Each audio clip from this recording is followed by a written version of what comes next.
Oh my lord. All right.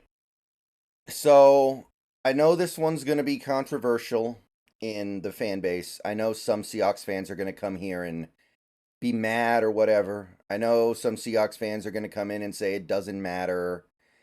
We still suck. We still do this. We still do that. But I'm sorry. If you didn't feel something at the end of that game, those last 2 minutes, if you didn't feel something with how that game ended, then I don't think you're alive.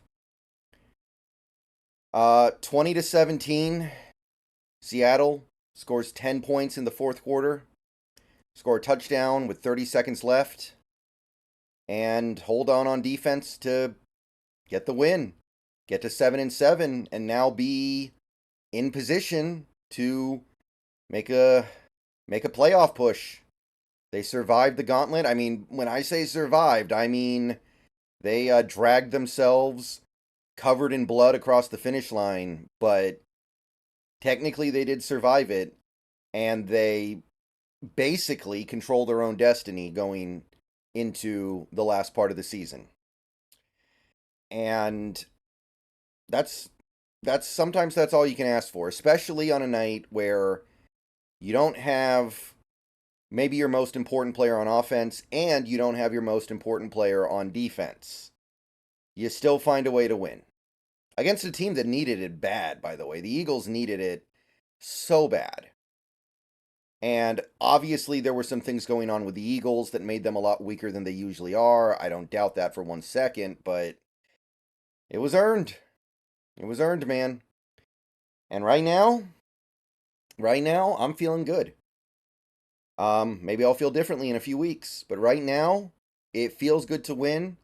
I like winning. Winning's better than losing in my book.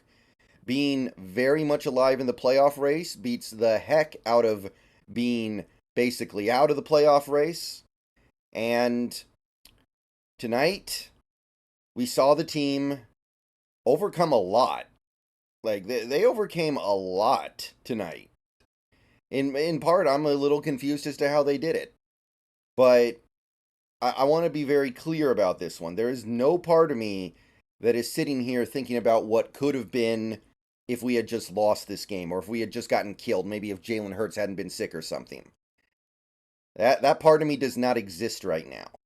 So right now, we're just going to sit here. We're going to talk about this for a few minutes. We're going to stream about it tonight, and then we move along.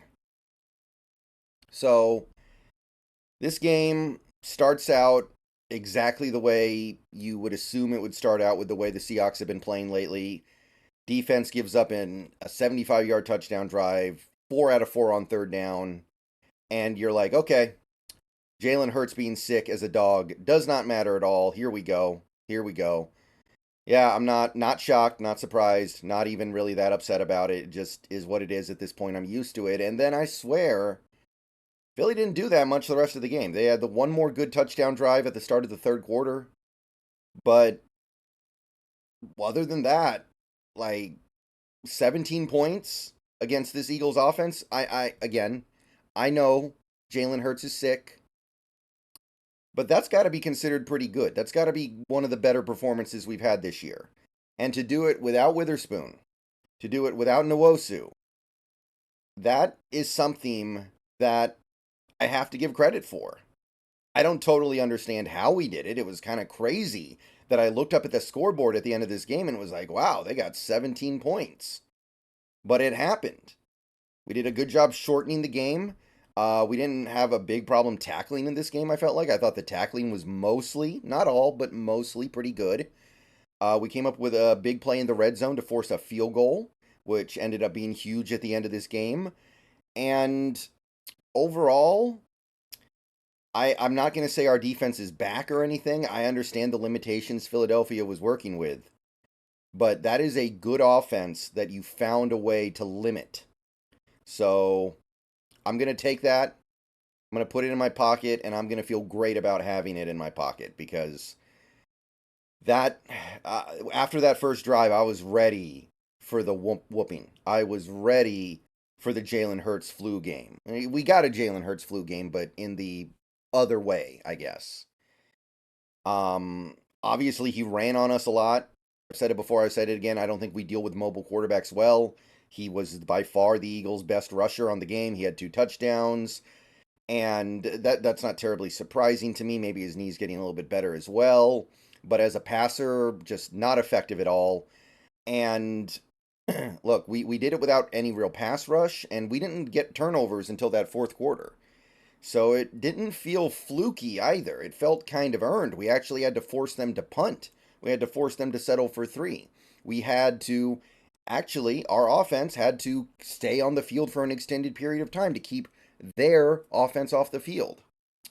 So, yeah, I got to give some real credit here to this defense, which has been completely reeling for weeks and weeks and weeks and has been, as I said last week, terrible.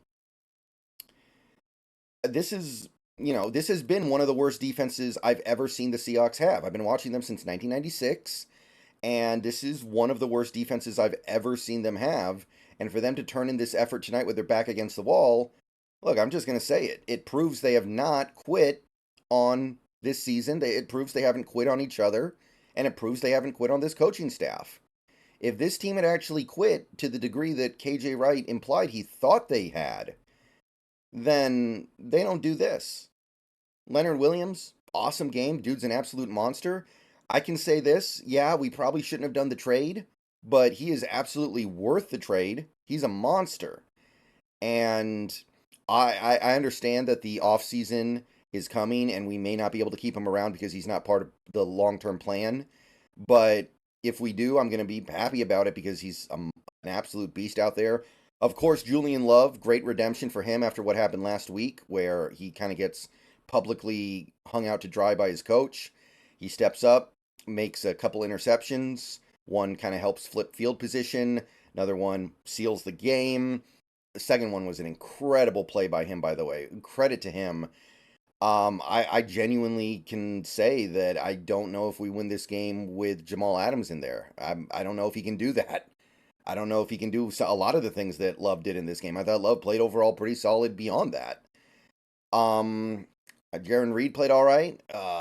Mike Jackson, I was impressed. Like, it was weird seeing Woolen basically get healthy scratched outside of 2 or 3 drives. I don't know what's going on with Woolen. I don't know if he was just benched because he can't tackle, but they want to keep him on the bench in case they have to use him. I'm very confused as to what's going on there. But Mike Jackson, I thought, played a solid game. A lot of the completions he gave up were because of the scheme. That goes for basically everybody on this defense. A lot of soft zone stuff, and we just give up these shorter completions, which I hate it, but it's not the player's fault. So, this defense, Jordan Brooks played, I thought, a pretty good game. Wagner, he just looks slower and slower every week, but he finds a way to get involved in some capacity in a positive way by the end of this game. And Artie Burns held tough in there. It wasn't a great game or anything like that, but I thought he, held serve. When you force Jalen Hurts to throw the ball 31 times and he only gets 143 yards, you did something right. You did something right there. Like that is something that you can win with 100% of the time. So, yeah, this defense, I gotta fess up. It wasn't perfect, but man, that was better than I was expecting, even with Jalen Hurts going through whatever it is he's going through. Wish him well, by the way. So, the offense, I mean, most of this game, the process of this offense drove me crazy. I'm just going to say it. Like, most of this game, I didn't understand it. The first play of the game, the very first play, Will Dissly, false start. Like, what is going on with Will Dissly right now? He barely plays, and when he does, he doesn't do anything good.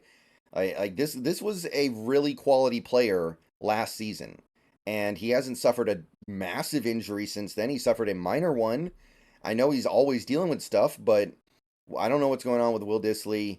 The offensive line, Bradford looked awful tonight, I think. Evan Brown had a play where we were trying to get the Eagles to jump off sides. Jalen Carter jumps off sides, and he doesn't snap it, so it doesn't count. I think he had a holding call on a 3rd and 14 draw play, which is a give-up play, and the holding actually made the clock stop, which is a disaster in that situation because we're just trying to run the clock out. The timeouts that were used in the what was it? I think it was the early fourth quarter. Really, really bad. Fourth down and 2, we use a timeout. Fourth down and 2, we use a timeout for no reason, and it hands the Eagles the opportunity to challenge the play. What are we doing? The offense just looked completely discombobulated. The team didn't look prepared on that front. And maybe part of it is that Drew Lock didn't know he was going to be the starting quarterback until like 2 minutes before the game started, because we were doing that Drew Lock, Geno Smith, who's going to play, who's going to play, who's going to play, who's going to play thing. Maybe he didn't get a chance to really prepare himself. Maybe the team didn't feel prepared to have Drew Lock as the quarterback. I don't know. But man, the process on offense was whacked out for most of this game. And then third quarter, we start running the ball. We start grinding the ball. We get it to Walker, and Walker had a monster game by the end. One of the best games he's played all year. Really, really awesome stuff from K9. And we were able to basically say, okay, you know what? Let's throw the passing attack out. Let's forget about it. And let's just run the ball. Let's give it to K9. Let's throw screens and dump offs. And we'll just try to control the game on the ground. And it worked for a good chunk of this game. We were like, okay, Philly hasn't been able to stop the run lately. Let's try to take advantage. And we did. And that we rode that for a little while, but it looked like it ran out of gas a little too early. And I was thinking to myself at one part of this game that we gave Drew Lock $4 million to be our backup quarterback. If you're going to give a quarterback $4 million, he should be able to run an NFL offense. For a lot of this game, it didn't look like he could. All he did was kind of check it down. He looked scared. He would throw it short. There were like 4 plays in this game where he threw it short of the first down marker on third down. And then something happened on that last drive. I don't know where it came from. I don't know if he drank Michael's special stuff on the sideline. I don't know if he was just saving it all for that last moment. But his passing yardage total nearly doubled on that final drive. He just led us down the field, pushed the ball down the field to Metcalf a couple times. The deep shot to Metcalf, beautiful.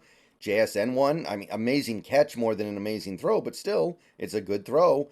And JSN makes a phenomenal catch. That's the kind of stuff that people were hoping we would get out of him when we brought him in.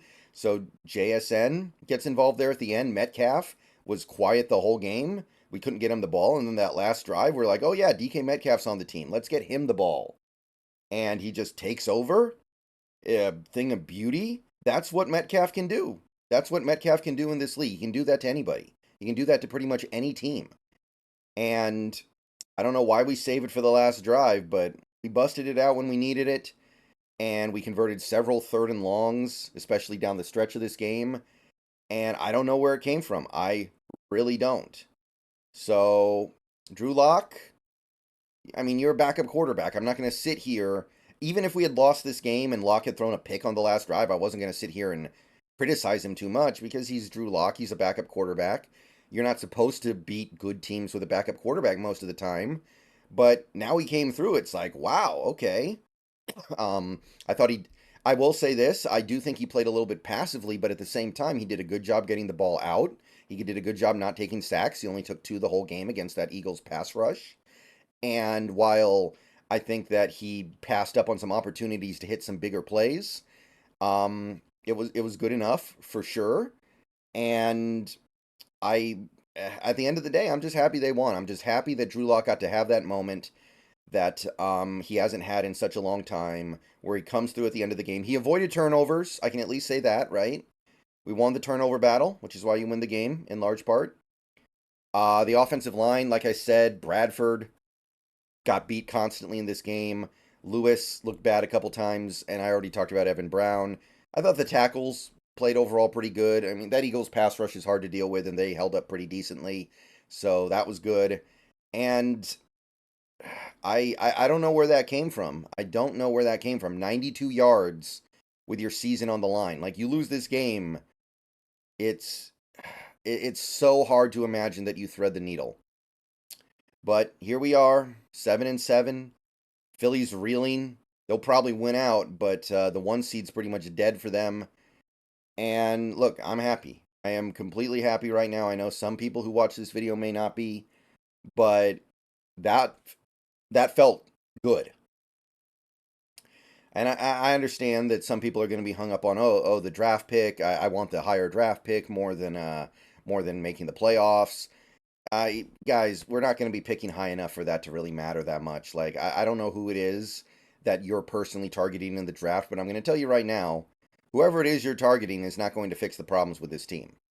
Like the guys in the draft who could maybe fix this team would be guys like Caleb Williams potentially, maybe Olu Fashanu if you really need a tackle. We're not going to be able to draft those guys. Marvin Harrison Jr. I guess he's the best receiver prospect in forever. You're not going to be able to get those guys. That was already decided back when we beat Washington weeks and weeks ago. So I don't sweat the draft pick. And look again, I'll say it. If you did not feel some sense of accomplishment and jubilation at the end of that game, I don't think you're alive. And that's going to count more than getting a slightly better prospect when the draft season comes around. And then I know some people are going to say, well, now Pete Carroll gets to keep his job. Guys, Pete Carroll's keeping his job regardless. Like, he's pretty embedded in the Seahawks organization right now. And we can dislike that as much as we want.